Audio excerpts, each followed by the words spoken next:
네, 나라지킴이 고개연합 대협력국장 송영재입니다. 사실 어제 저는 이 집회에 참석하고 싶었습니다만은 제 아는 친지로부터 꼭 좀 만나자는 연락이 와가지고 거기를 가지 않을 수가 없었습니다. 그 자리에는 왜 갔었느냐 하면은 이 양반이 지난 10월 9일 날에도 광화문 집회에 나오셨던 분인데 그 사이에 폐암 4기 진단을 받았습니다. 한 1개월 전서부터 병원을 다니면서 검사하고 한 결과가 어제 나왔는데 폐암 4기다. 근데 어떠한 약도 쓸 수 없고 그냥 돌아가셔야 된다. 이런 말씀을 듣고 굉장히 당황이 돼가지고 저한테 연락이 왔어요. 그래서 제가 그 자리에 갔습니다. 갔더니 이 양반이 울으시면서 하시는 말씀이 내가 문재인이 죄지는 꼴을 꼭 보고 죽으려고 했는데 내가 그놈보다 먼저 간다는 거 이거 하나 억울하다. 내가 그동안 돈을 못 벌었다 뭐 다른 것을 못했다 하는 것은 문제가 아니더라도 그러면서 제 손을 꼭 붙잡고 우리 송영재 동지 꼭 좀 내 소원 들어주시고 문재인이 이 정권을 물리치는 그날 제일 먼저 내 산소에 와서 나를 위해 기도해달라. 이 말씀을 듣고 어제 하루 종일 우울해가지고 집에 들어가가지고 저 집회 참석도 못했습니다만은 술 한잔 놓고서 엉엉 울었습니다.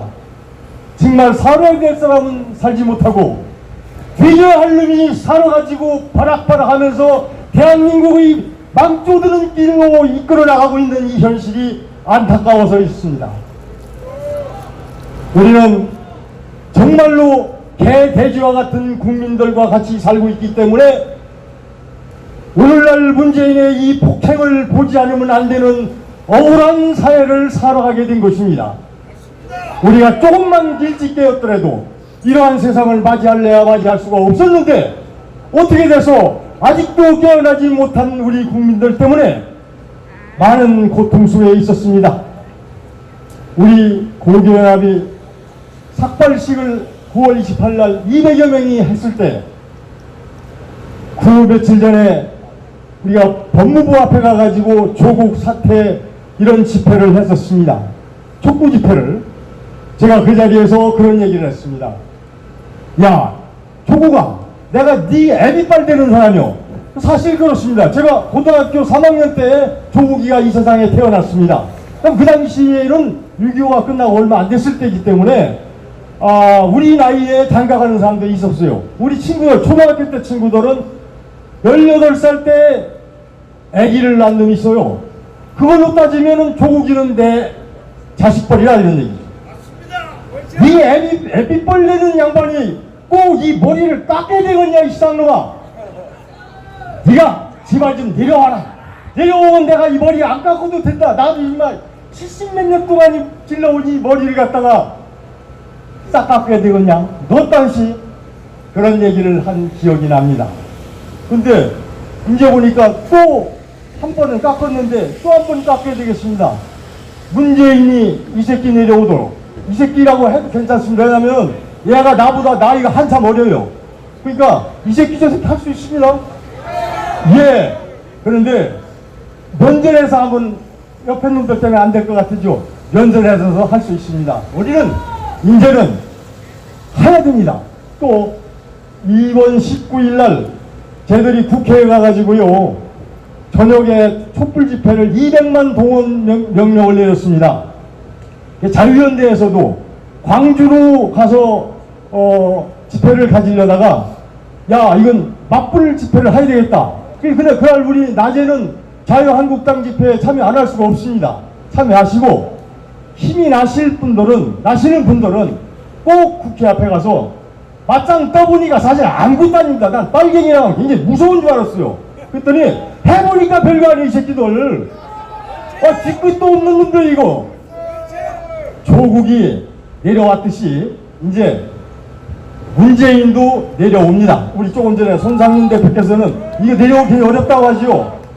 이제 진보와 보수가 똑같이 27%, 8%를 왔다 갔다 하고 나머지가 중도층인데 이 중도층은 조국이 이놈이 2개월 동안 끌면서 지를 잘랐다고 까부는 동안에 이런 균형이 이루어졌습니다. 이것은 리얼미턴이 지금 얘기하는 그 우파 성향을, 좌파 성향을 가진 여론조사기관에서 한 결과입니다. 사실 놓고 보면 이번 조국의 사태를 거치면서 우파가 우위를 점하는 순간이 왔다. 그리고 이미 뒤집어졌다. 저는 그렇게 느낍니다. 이제 박근혜 대통령이 40%대의 인기를 꾸준하게 유지해 왔었습니다. 근데 탄핵 사태에 접어들면서 단 일주일 열흘 사이에 5%로 떨어졌습니다. 그러면서 식물 대통령이 되기 시작하고 무력하게 탄핵을 당하게 된 것입니다. 그럼 이 사람들은 어떨까요? 빨갱이들은 뭐 다른 수가 있습니까? 국민들로부터 인기도 4%, 3% 되면은 얘들이 힘이 있을 것 같습니까? 얘들도 마찬가지입니다. 우리는 얼마든지 그런 작품을 만들어낼 수 있는 능력도 있고 또 해내야 됩니다. 저는 특히 어제 저를 부르신 그 친지분이 제 손을 붙잡고 하신 그 말씀에 저는 답을 해야 될 입장에 서 있습니다. 그래서 분명히 문재인을 끌어내야 되고 그 다음에 우리가 박정희 대통령, 이승만 대통령에 대한 예우를 다시 한번 해드려야 될 때가 왔습니다. 이것을 우리 손으로, 우리가 살아있을 때 우리 손으로 만들어낼 수 있는 자신이 있습니다. 해내 주시길 부탁드립니다. 문재인이 우리 그 고교연합 재판실에서 김일두 재판장께서 내리신 판결이 있습니다. 조국이는 55년형을 살기로 했습니다. 조국이가 55년형을 살게 된 고교연합의 재판장의 말씀에 의하면 사게 된 동기는 제명은 조국이가 웅중학원이나 무슨 학업 위조했다 이런 거 다 좋다, 이거 다 용서한다. 다만 조국은 멍청이 문재인을 더 멍청하게 만드는 죄로 55년형을 살도록 했습니다. 어제 김일두 재판장님께서 말씀하시기를 문재인은 60년형을 살려야 된다.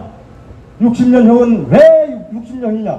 얘가 나라 경제 망가뜨린 거, 대통령 하다 보면 망가뜨릴 수도 있습니다. 그럴 수도 있죠. 9.19 협의해가지고 국방력을 약간 약하게 했다.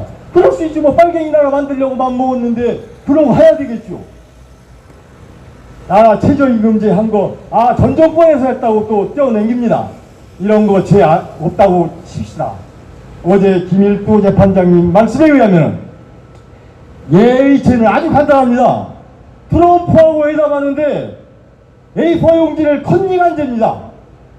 아니 뭐가 어려워가지고 통역이 다 얘기해주는 걸 답변을 못하고 요것만 쳐다보고 있어요. A4 용지만. 이 죄가 너무 크기 때문에 60년형에 처했는데 단 자연수명을 다해가지고 되지더라도 화장한 후에 그 유골함을 갖다 깜빵에서 살려서 만 60년 꼭 채우고 나오도록 해달라 하는 것이 김일두 재판장님의 요청이셨습니다. 저는 19일 날 저녁에 맞불 집회하면서 한번 저 빨갱이들과 맞짱을 다시 한번 떠보기를 간절히 고대하고 있습니다. 감사합니다.